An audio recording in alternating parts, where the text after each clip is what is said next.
बिस्मिल्लाहिर्रहमानिर्रहीम। अस्सलाम वालेकुम रहमतुल्लाहि व बरकातुहू। नाज़रीन हकीम हाफिज़ मोहम्मद वैस बासी आपकी खिदमत में हाजिर। उम्मीद है तमाम दोस्त साहब आप खैर आफियत से होंगे। दोस्तों, ख्वाबों की ताबीर के हवाले से हमारा सिलसिला जारी है।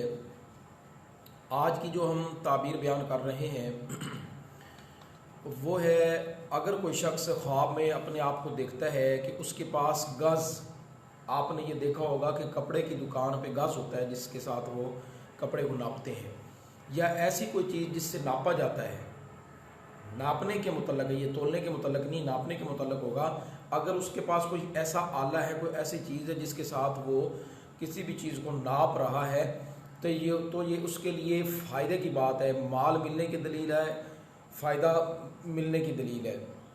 तो अगर कोई शख्स ख्वाब में देखता है कि वो रस्सी को नाप रहा है या रेशम को नाप रहा है, पहली बात और थी, ताबीर अलग थी, ये चीज़ अलग है। अब अगर कोई देख रहा है रस्सी या रेशमी कपड़ा, अगर कोई बंदा उसको जो है वो नाप रहा है, तो ये इस चीज़ की दलील हो कि वो बंदा माल हराम पाएगा।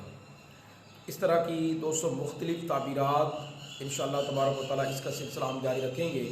अगर किसी दोस्त को कोई ख्वाब आता है और उसकी वो ताबीर जानना चाहता है तो वो हमसे रब्ता कर सकता है, हमारे व्हाट्सअप नंबर पर रब्ता कर सकता है और अपनी ताबीर के हवाले से पूछ सकता है। दुआओं में याद रखिएगा। अस्सलामु अलैकुम रहमतुल्लाहि व बरकातुहू।